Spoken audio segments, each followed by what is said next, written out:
बिस्मिल्लाहिर्रहमानिर्रहीम। अस्सलामु अलैकुम। एक दिन फोटोकॉपी की दुकान पर एक 20 साल का लड़का और 18 साल की लड़की, जिनके साथ 45 साल का मर्द भी था, दाखिल हुए। वो सब बहुत जल्दी में थे और मैट्रिक के रिजल्ट कार्ड की फोटोकॉपी करवाना चाहते थे। लड़की कुछ परेशान और उदास लग रही थी।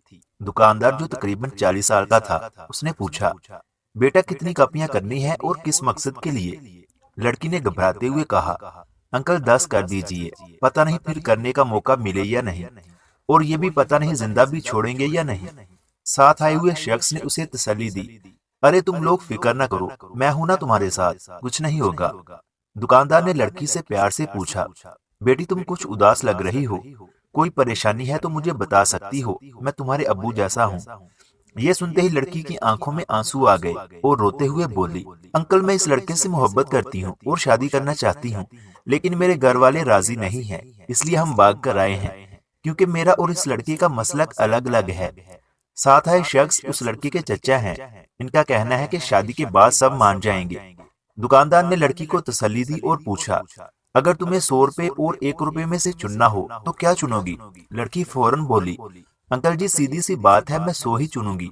दुकानदार मुस्कुराया और लड़की को समझाते हुए कहा, बेटी यही बात रिश्तों पर भी लागू होती है, तुम एक रिश्ते के लिए 100 रिश्ते छोड़ आई हो। ये सुनकर लड़की को झटका लगा और उसने लड़के से कहा, मुझे अपना फोन दो, मुझे अब्बू से बात करनी है।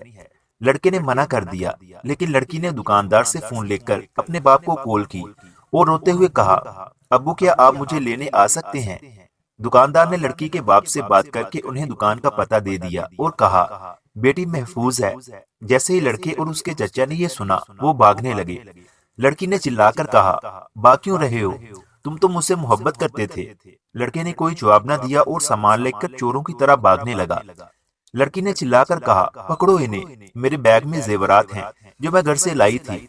आसपास के लोगों ने दोनों को पकड़कर पुलिस के हवाले कर दिया।